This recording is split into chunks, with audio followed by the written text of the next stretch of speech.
আমার মনে হয় ওরা এই ঘরে আছে, ওকে যেভাবে হোক ধরতে হবে। ওহো, এখন আমাদের কি হবে? বাইরে ভূত আছে। তাহলে আমি চলো আমরা বাইরে গিয়ে দেখে আসি। আমিন, এখন তুমি আমার হাত থেকে যেতে পারবে না। এখন তোমাকে কে বাঁচাবে? এখন আমরা কি করবো? কেউ আমাদের সাহায্য করো। তাহলে আমি শোনো, আমি তোমাকে সাহায্য করতে পারি। যদি সবাই এই ভিডিওতে একটি করে সাবস্ক্রাইব আর লাইক করে দিই, তাহলে আমি তোমাকে একটি উপায় বলতে পারবো। প্লিজ বন্ধুরা, সবাই এই ভিডিওতে একটি করে লাইক এবং সাবস্ক্রাইব করে দাও না।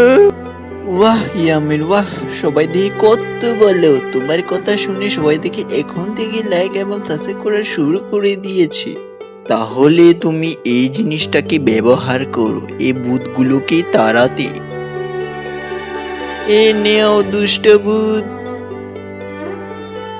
ও, অবশেষে ভূত গিলে গেল। তাহলে আমি চলো ঘরে যাই।